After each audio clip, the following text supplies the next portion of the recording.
Yeah, it's exciting to try to make an impact on these girls and young women's lives and help them advance again, not just in golf but in life. So, yeah, it's been really fulfilling. In fact, it's probably been, the most fulfilling 14 months of my career in a lot of ways. Just being involved with the foundation. I joined in the beginning of 2023. Welcome back to the Players Pursuit podcast. I am your host, Alex Shattuck. Today we have a very special guest, Rob Ohno, who is currently the head of the Annika Foundation. Hopefully everyone understands, and we're all on first name basis with Annika Sorenstam and what she's doing for the women's game. But his background's incredibly interesting as well. From, graduating from Harvard and playing a little pro hockey to working for the PGA Tour for over 2 decades. So welcome to the show, Rob. Thanks, Alex. Thanks for having me. Good to be here. Yeah, so how does someone who graduates with an economics degree from Harvard end up working for the PGA Tour? Yeah, good question. Sometimes I ask myself that too. But I got into golf a little bit more after college. But I was working and then went back to business school.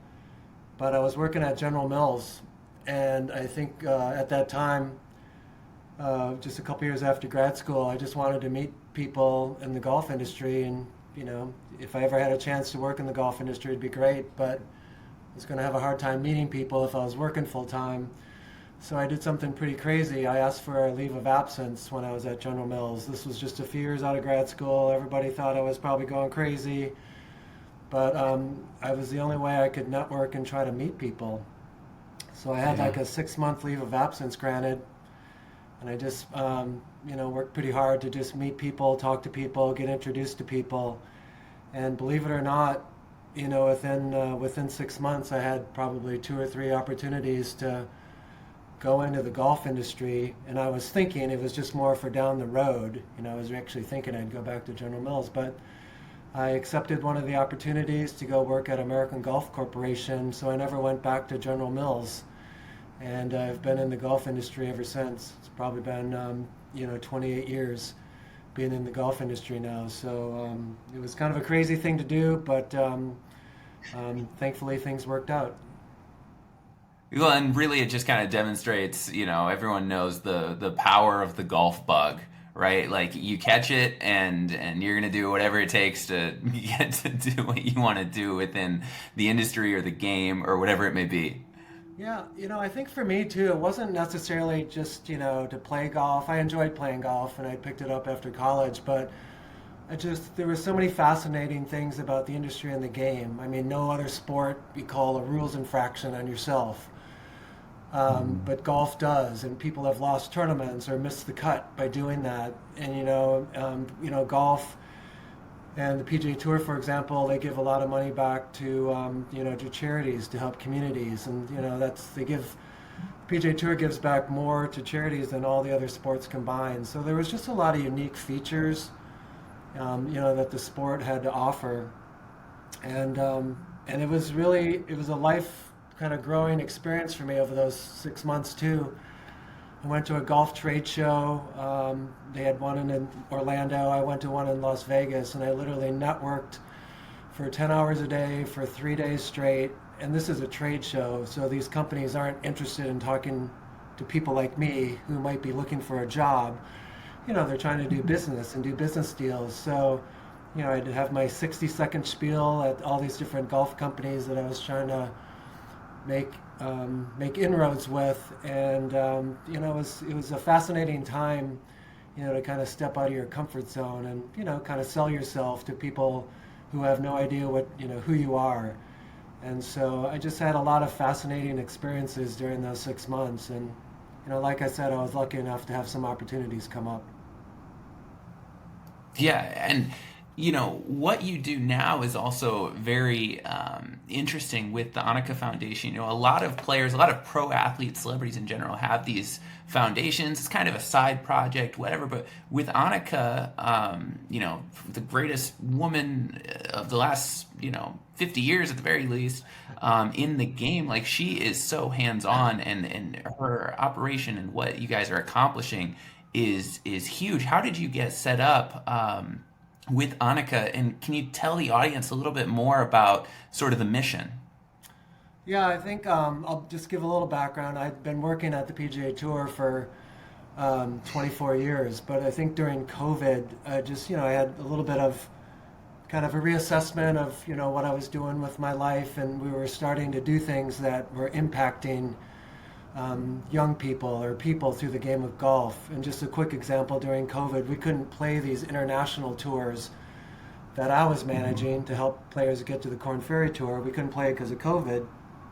So our team and we set up these last minute tours to be played in the US. And we had players from, 16, 17 different countries come over and play.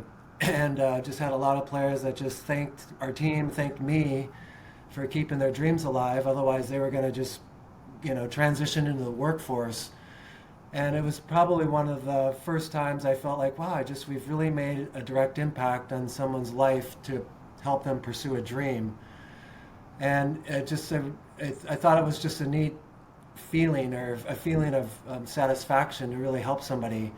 And then I was serving on the American Junior Golf Association board and understood what they were doing to help boys and girls get to college and play golf, so to help fulfill those dreams. I was starting to speak at some leadership classes and making, impact on some of these high schoolers that I was talking to.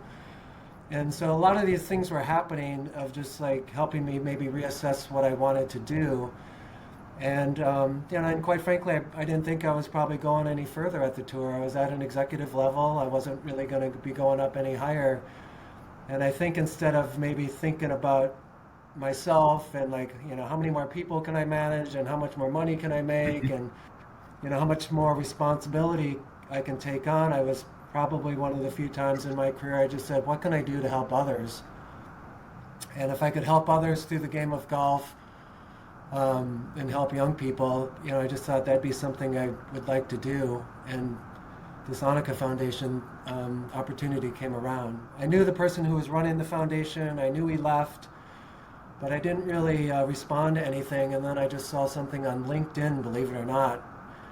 And I thought about it for, 20 minutes, half hour, and said, why not? Why not at least put my name in the hat?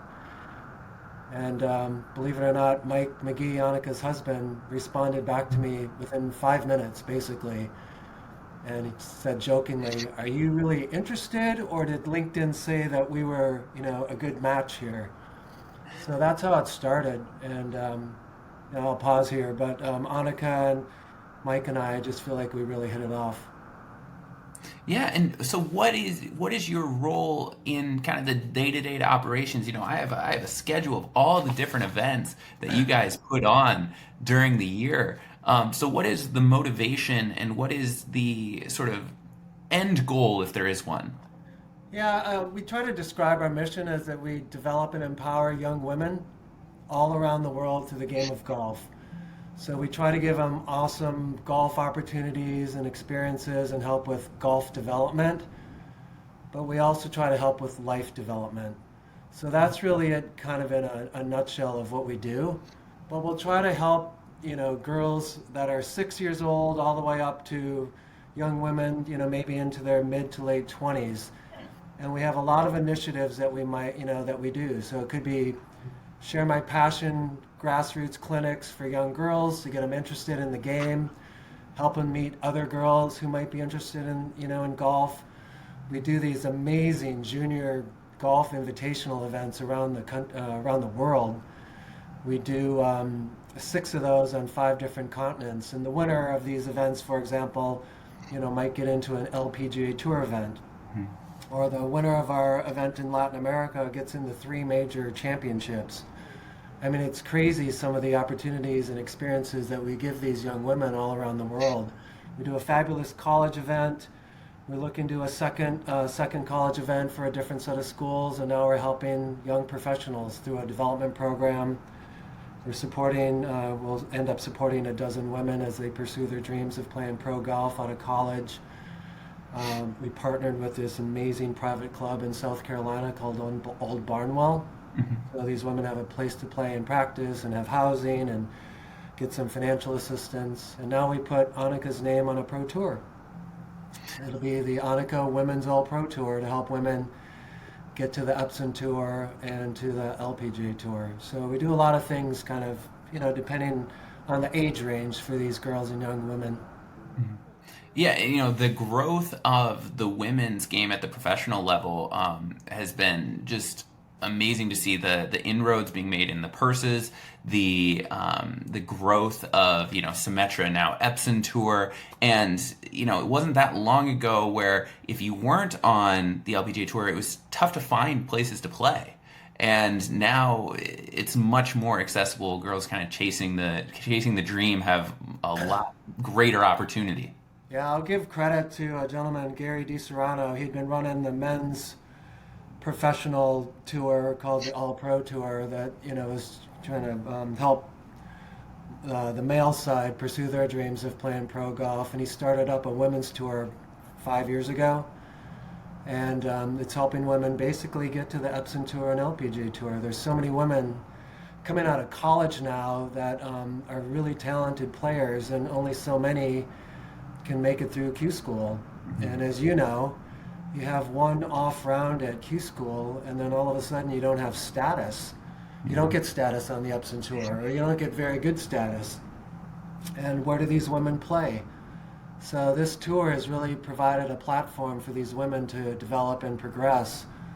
And the event I went to, they had women from 20 different countries playing on this tour that's played here in the States. But we just felt like we had an opportunity to strengthen it, help improve it, maybe get to some other venues. Eventually, we'd love to help reduce entry fees, raise purses for the women in terms of our partnership with them to help them out. And it fits our mission, to help further develop and advance women, not again just in golf, but in life, because we're going to be doing some things that just helps them understand just a broader perspective on life as they pursue their dreams. So it's going to be an awesome fit. And as a player development coach, I look at the process, and you want to make sure that sort of every level is covered, right? So the introduction to the game and then straight to whether it's junior competition or development through college, providing that opportunity, and then beyond all the way through the top. And the fact that you guys are kind of handling each stage is beyond impressive, and the opportunities are going to be endless. Yeah, it's exciting to try to make an impact on these girls and young women's lives and help them advance again, not just in golf but in life. So, yeah, it's been really fulfilling. In fact, it's probably been the most fulfilling 14 months of my career in a lot of ways, just being involved with the foundation. I joined in the beginning of 2023, but I think it was a good match. Annika and Mike, they were looking to expand the foundation, figure out how they could reach more young women around the world, what initiatives we should be undertaking, and how to raise the money to fund those initiatives, and how to bring more exposure to the foundation. So that's really my job, is to help with some of those strategic pillars, if you will. And it's been an amazing journey so far. Yeah, and you're kind of the man for the job. I mean, I can see why the hiring process was so quick for you because of your background on in the men's side, but with the PGA Tour. So I'm curious, how the PGA Tour has expanded their scope over the last few years with the feeder tours. You were head of international tours, which I'm imagining is Canada, Latin America, and China, and what existed then. What was the process of the PGA, deciding that it needed to expand and provide that part of it? Yeah, I think a lot of it was the PGA Tour was starting to become more global, and getting players from all over the world wanting to play on the PGA Tour. and getting a lot of those fans and countries and media, to follow. But in some ways, it almost happened more, by happenstance in a way, meaning that just the best players in the world started gravitating to want to play on the PGA Tour. And I think the PGA Tour felt like, maybe we should take more proactive efforts to further advance the pathways for these players all around the world to make their way into the PGA Tour family. So instead of, I'll call it making players always come to the U.S. to play Q School or Monday Qualify, the tours, develop some tours and put them in strategic places around the world, whether it's Latin America or in Asia, and even in Canada. Canada's got a huge following, and there was a lot of great players that were being developed. But yeah, I think the tour, they just wanted to further progress just the pathway system for these players all around the world, and players literally from all around the world played on these tours. It wasn't just players that were in Latin America, or it wasn't No. just players that were in Asia. I mean, literally players from all over the world, wanted to get on these tours, to make their way to the Corn Ferry Tour. And I think time has shown that these tours, development tours, have been really, really successful in cultivating talent. And as you know, Alex, not every player develops at the same speed. No. I mean, not every player, is playing their best golf, when they're a senior in college and then, then launching into their pro career. Some of them are still progressing after they graduate and, finding the confidence or finding a couple things that will really advance their game. And so to give them the platform to play against good competition and to further develop, I mean, I think it's invaluable, what the Well, PGA Tour is and doing. golf is so unique. It's not like you finish your college career and you get drafted. Like, I mean, you're doing this on your own, and in these other sports, you kind of either get drafted or you don't. Like, sure, there's some free agents here and there, but not really like golf. And so I don't know what the stats are now. You'd probably be able to tell me more than I could say, but the average age of a PGA Tour rookie is much higher than people think. Yeah, For it is higher than people think. I will say though, over time, the last 5, 7 years, the average age is dropping just yeah. because the depth in the college Mhm. space right now. There's so many good players Mhm. coming out of college that are very talented and ready to win basically and ready to contend, which is almost unheard of. And I give credit to the college system for further developing these players, but even down to the American Junior Golf Association, the Oh, yeah. AJGA. I mean, they've done an amazing job of just providing opportunities for boys and girls to perform and improve and develop friendships, with folks from all over the world. So when they get to college, when they get to the pros, they're just way more comfortable now than 15 years ago. So I think there's been a lot of factors besides just the talent level, and the training techniques have obviously continued to progress. But the depth of talent, both on the men's side and the women's side, I mean, it's outrageous. I mean, look at Rose Zhang coming out of college.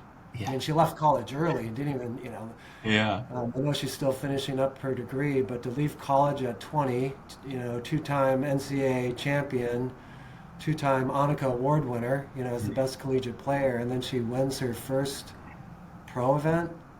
Like, that's not, well, that's crazy. That's Well, it's amazing. amazing that you have a player like her, but then we also have, Jake Knapp winning this year, who made his way through the PGA Tour Canada. I mean, Yeah, he didn't have a place to play. I actually knew Jake when he had performed well on PGA Tour Canada and got, went up to the Corn Ferry Tour and, bounced around a little bit before he made his way up to the PGA Tour. So to see a story like that is just, I mean, it's amazing. Just the perseverance. He's a great person too. So we're all thrilled for him. He's obviously very talented like everybody else, but to see him break through, oof, I mean, that just kind of sends chills up your spine. Well, and for a tour that really makes its case on, yes, having the best players in the world, but also the storylines that come with high level competition, the fact that there are these other pathways to get there, and it's not just the savants that kind of just spend their time there, is invaluable from a product side as well, I'm sure. Yeah, no, it is. But I'll say that there's so many players that have come off these international development tours, the ones that I was overseeing, that have gone on, to make it onto the PGA Tour and win on the PGA Tour. I mean, it's just so gratifying, to see that progress and process, and to see it work. But it's even like on the women's side, we are supporting these Annika Development Program ambassadors. So it's a dozen women coming out of college that we support. One of the women is Catherine Musi, a talented player, played at South Carolina, spent 4 years actually at USC in California, did her fifth COVID year at University of South Carolina, played in the NCAA championships, but she went to Q school and had, one off round and didn't get her Epson Tour status. But listen, so then shortly after that, she goes and Monday qualifies into an LPGA Tour event in the fall. We're thrilled for her. She plays in her first pro event in Dallas, makes the cut. We're thrilled for her. And she goes on to finish seventh, tied for seventh in this LPGA Tour event, and she doesn't even have status.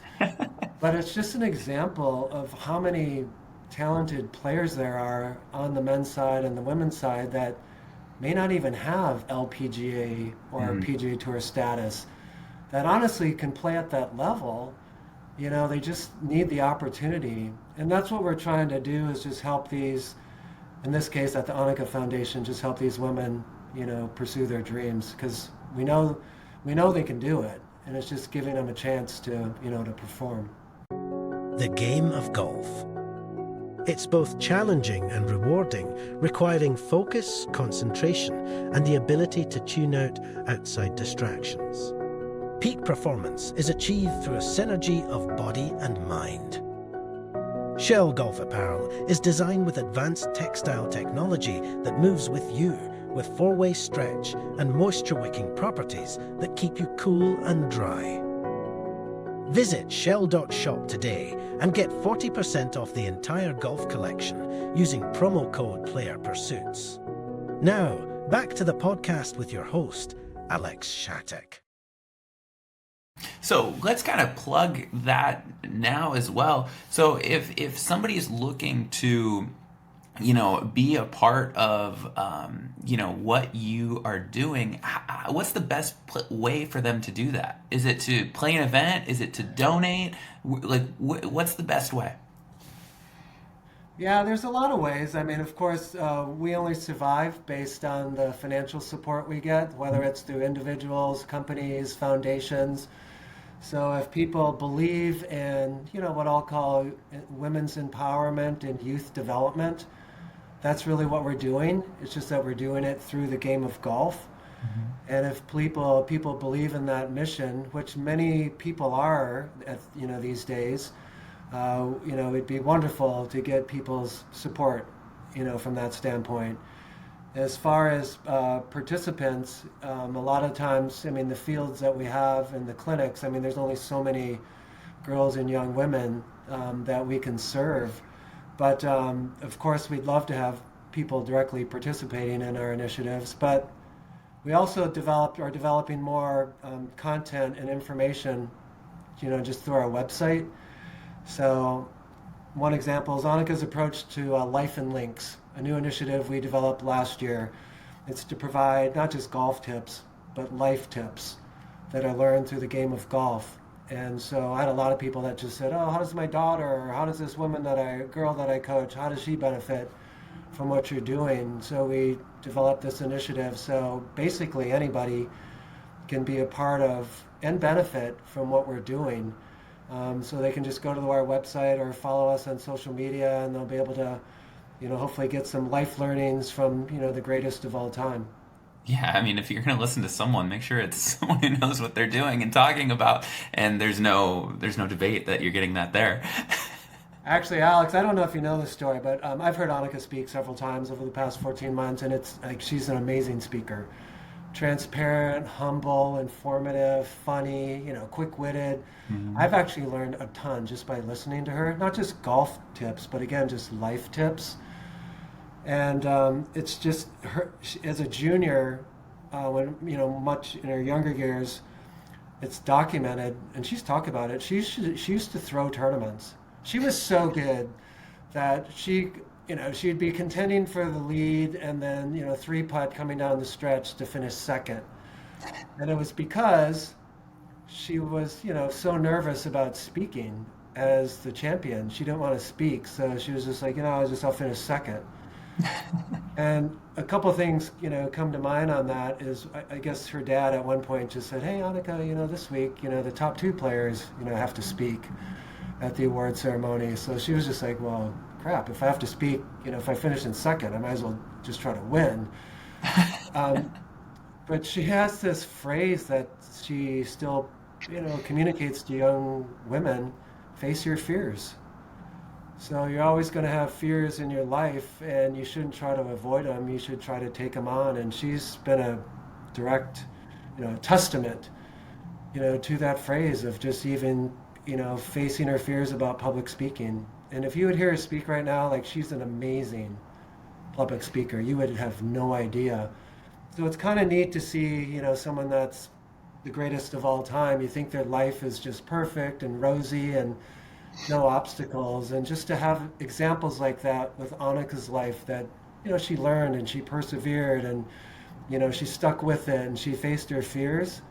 I mean, I think it's really inspiring for girls and young women, and anybody for that matter, to learn from her.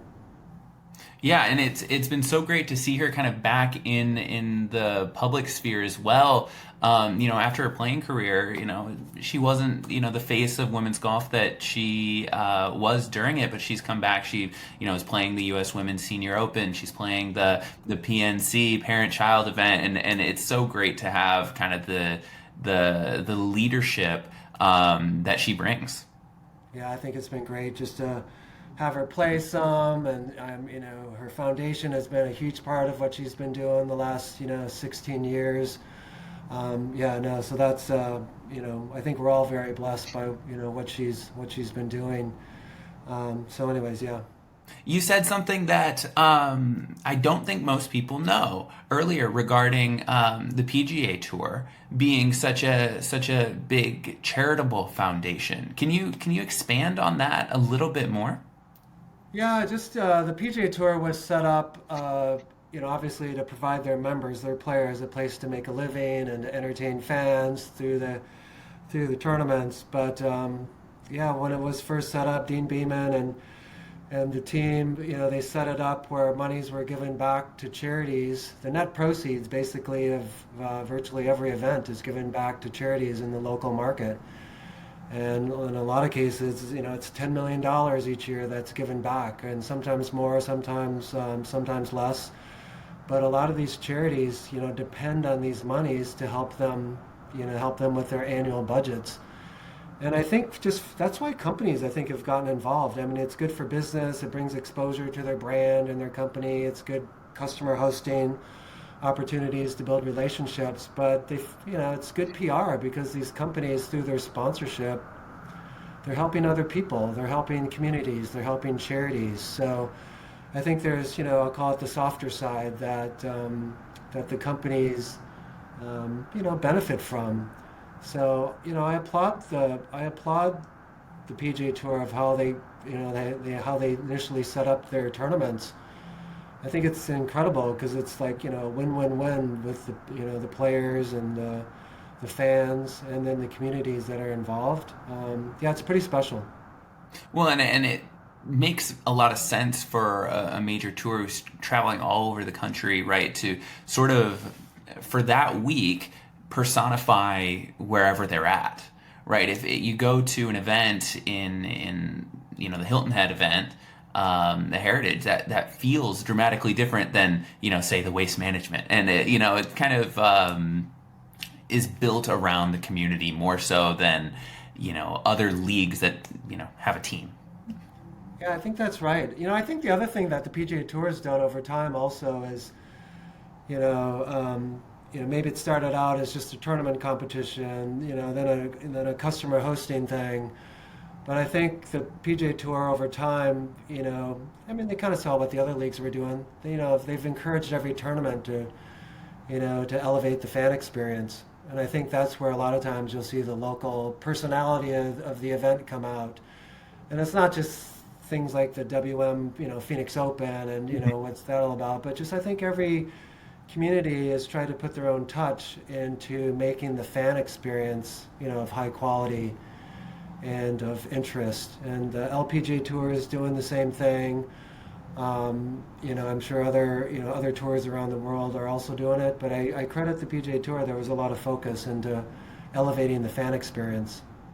So when it comes to a PGA Tour or an LPGA Tour event, can you talk about the importance of maybe the title sponsor and sort of what their role is in the event and what that looks like? There's been some talk recently about, sponsors coming in and out of golf and sort of the repercussions. Yeah, I used to oversee or head up different parts of the sponsorship business at the PGA Tour, so I was pretty intimately involved on a lot of sponsorship deals. But without a sponsor, basically, the event doesn't happen.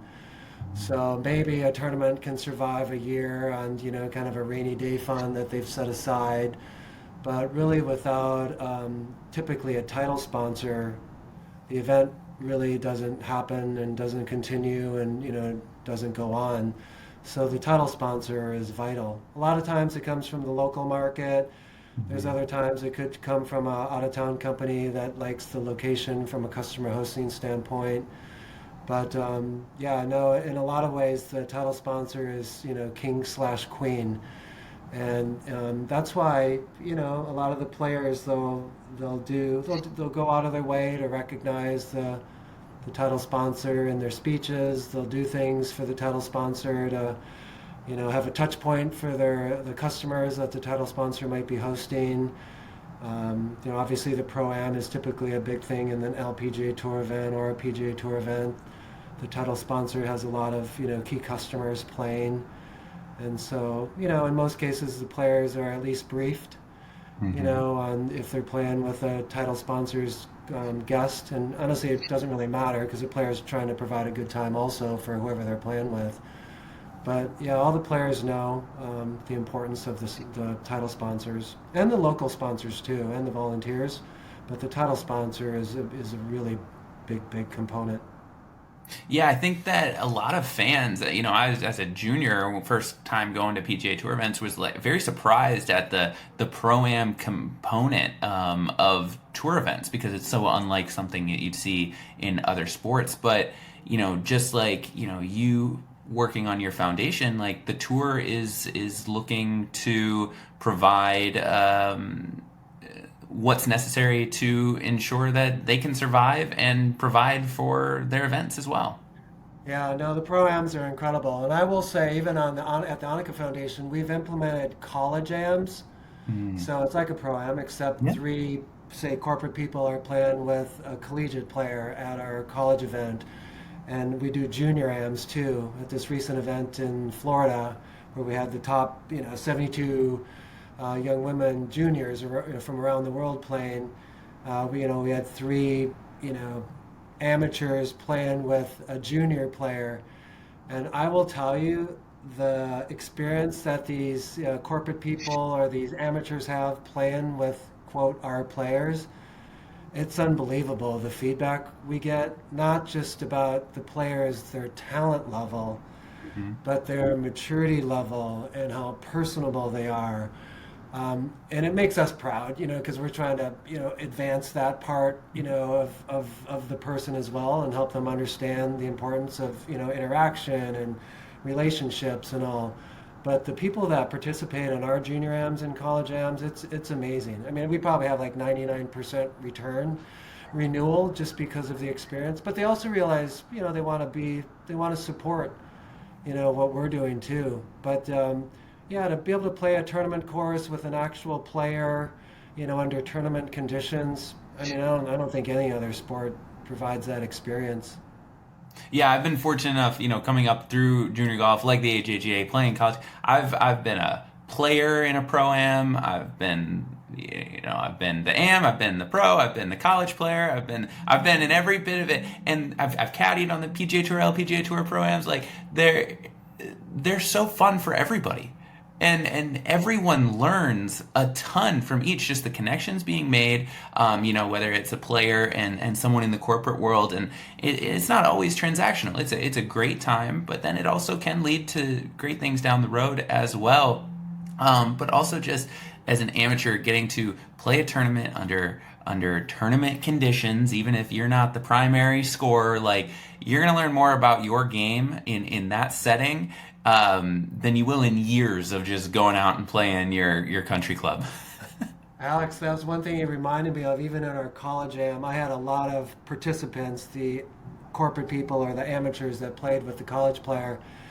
They said it was so fascinating because a lot of times one of the coaches would follow the player because it's their practice round also. Yeah. And so listening to the dialogue and the strategy between the coach and the player, I had so many of the amateurs tell me what a fascinating experience that was, just listening to that conversation.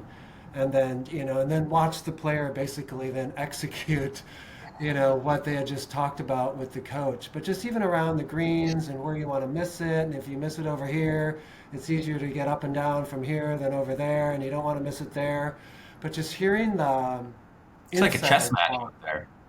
hearing the insider talk you normally don't get, and so I think for a lot of people that insight and experience was something they didn't expect. Yeah. So tell me, what is next for you and the foundation? And this is a plug to go play some pro ams and college ams and junior ams because you're gonna learn. So we'll just move past that. You've been warned. But what's sort of the next big picture for you guys? Yeah, well, we do these. I mentioned we do these clinics and we do these tournaments and help people try to pursue their dreams of playing pro golf even. I don't think our vision is necessarily, Alex, to double the number of tournaments that we're doing. We're adding a couple. We want to do a younger one for girls 12 to 15 years old. Typically we serve kind of 14 to 18 years old. But the USGA is starting a new national, golf team within the Yes. U.S. for boys and girls, and they're trying to evaluate talent at an earlier age. So Annika wanted to help and be a part of that. So we said, oh, well, why don't we do a premier event that brings together the top 12 to 15-year-old girls. So we haven't announced it yet, but we'll be announcing that here in the next month. But it'll start this year, and then we're going to add a second college event for mid-major conference champions, because a lot of times the mid-major conferences, if you will, don't get as much love and attention as some of the other conferences. We don't have the And strength of schedule to be ranked high enough to get invited to a national championship on your own. yes, and so we want to provide a really high-quality golf tournament that maybe even has kind of a career development, life development aspect to it, just to further these women on the life side, not just the golf side. But I'm really excited that we're gonna be announcing that one in early April, and it'll start next year. But so we'll add some things like that, but we're gonna just be looking at different initiatives that can reach more women beyond just participating in an event. So as one example, we're going to be testing a virtual More Than Golf series. So Annika will host it, maybe with a guest host, of a topic, whether it's Pilates or nutrition or mental health or whatever. We're going to start one in March and see how it goes. But our vision is maybe we'll do something quarterly.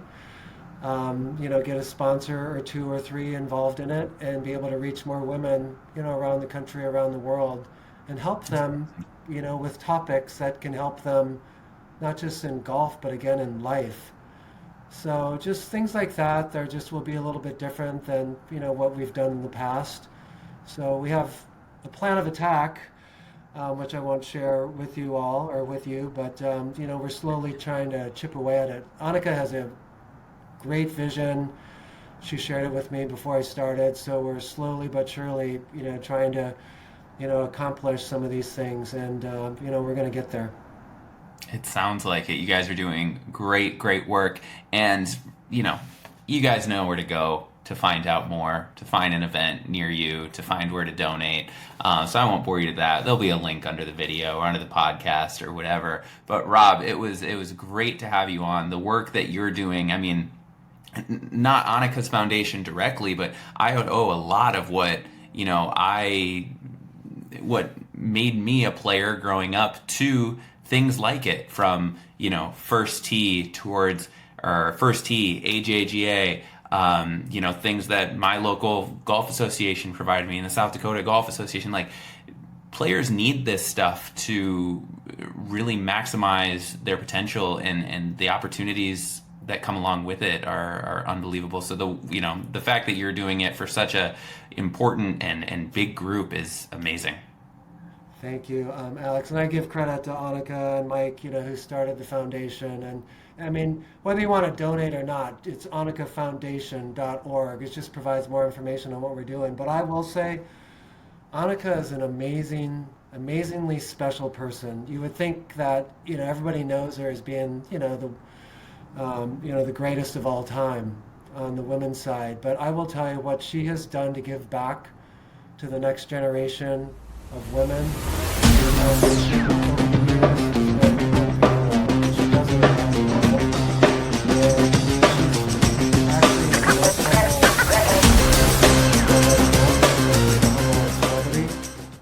But just a humble, modest person that's just so real and transparent that it's been just a pleasure and an honor to work with her and her husband Mike. She's an amazing person, an amazing leader, an amazing role model. All right, well, we'll end on that note. Thank you, Rob. Thank you for everyone for listening, and we'll be back soon.